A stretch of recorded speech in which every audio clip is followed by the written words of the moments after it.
Hello guys and welcome to BimmerKing.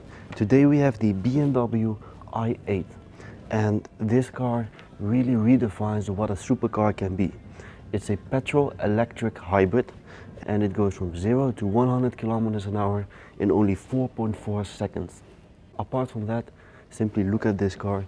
It's something that you would put on a poster and hang in your bedroom.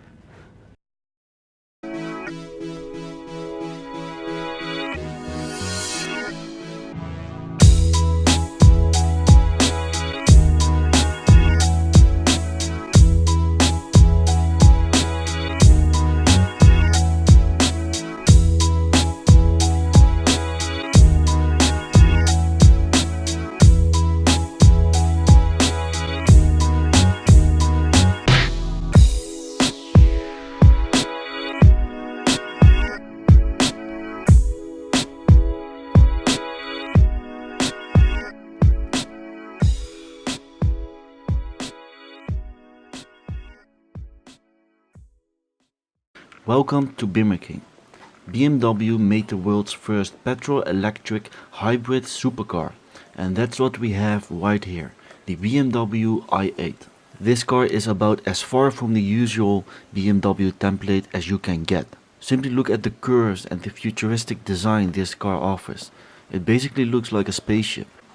The headlights are laser technology. They are a lot brighter than the LED headlights and they use a lot less electricity. It has Distronic Plus and a 360 degrees camera which comes standard. The way the front bumpers look remind me of some type of gladiator helmet.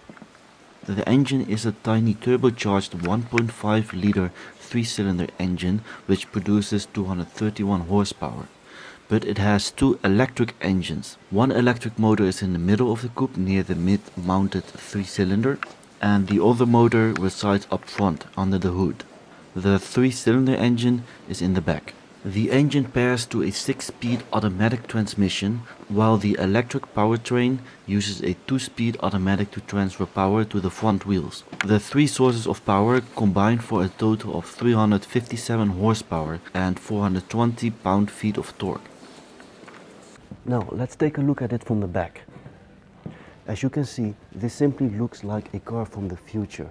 You can see how curvy it is from the back. It's thick and curvy. Beautiful would be an understatement for this i8. Simply look at the curves this car has to offer.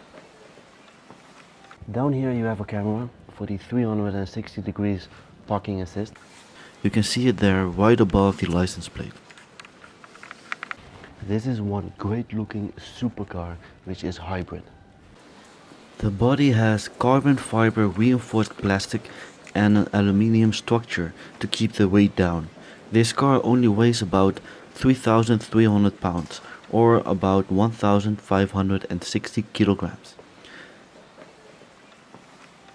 Very few vehicles have such an interesting design.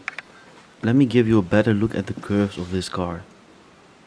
As you can see, there's a big slope down here and at the side as well. These wheels look simply amazing. They are W-spoke 470 style wheels. And as you can see, they are 20-inch. In the middle you have a blue BMW logo and the brake calipers are completely black.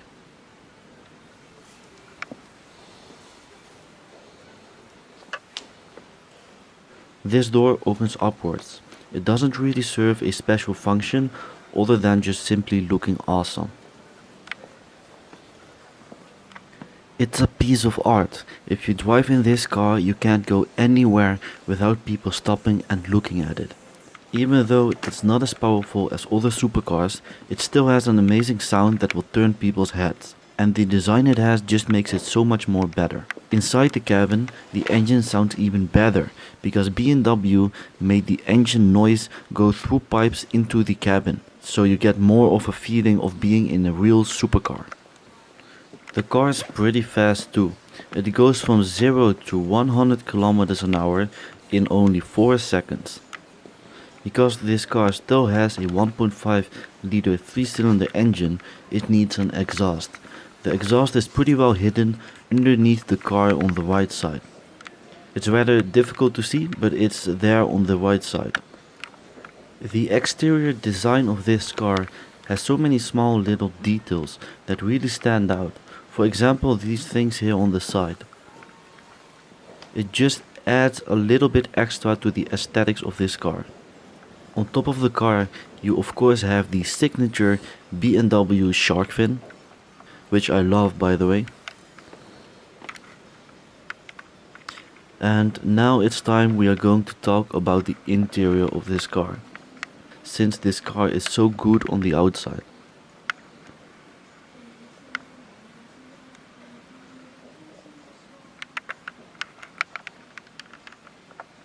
As you can see, the doors open up upwards. Based on its Starship exterior, you would expect the i8's interior to be equally out of this world, which it is not. The exterior design is very far from BMW's usual template. Inside, it has more recognizable components and switches from other BMWs. It uses pretty much the same template. The unusual materials include stylish reclaimed wood veneer and fabric with recycled fiber content. Both front occupants sit very low to the ground, with a floating instrument pod ahead of the driver. The front seats are highly contoured, comfortable, lightweight seats, though there's a tall tunnel for the battery pack, which creates a large divider between the two front occupants. The two rear seats are useless for anything but a backpack or two, or maybe a small child. The rear seats can better be used for some extra storage space. You can also see this beautiful blue double-stitched leather. And actually the interior looks pretty damn good. Over here you can see the i8 emblem. It's pretty difficult getting inside of this car. You basically have to sit on it first and then slide in.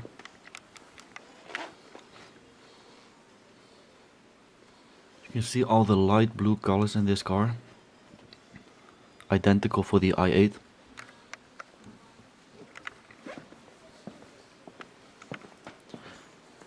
You can see the dashboard.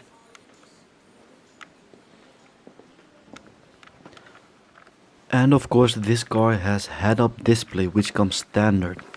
And in this car they have done it really well, and I will show you a small video of it. As you can see, it shows you how much fuel you have left, as well as electricity.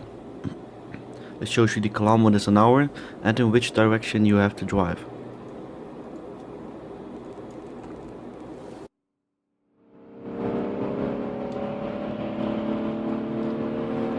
What I really like about this head-up display is that it also shows you when you accelerate. You can see that when you accelerate, it will give those blue and white lines. It will connect those.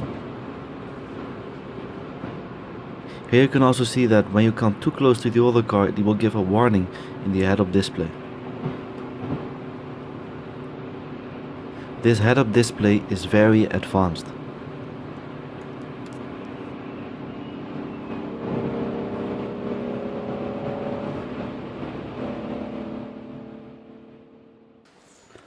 Other things that come standard in this interior are heated seats, power adjustable seats and touches of leather. There's also cooled seats, a power adjustable steering wheel, and passenger seat lumbar support are not available even as an option.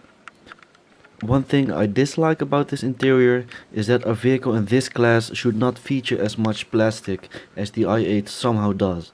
But I feel like they did this to lower the weight of their car.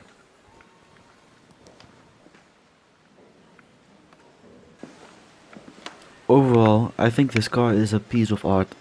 Simply put, it's a gorgeous transition between the gas and the electric world, and I think BMW did a great job with this. That was it for today, guys. I hope you enjoyed this video. If you liked it, leave a comment, subscribe to my channel, maybe share it around, and stay tuned for the next video. You can tell me in the comments below what car you would like to see reviewed next, and I will do my best to do that. Goodbye guys, see you on the next video.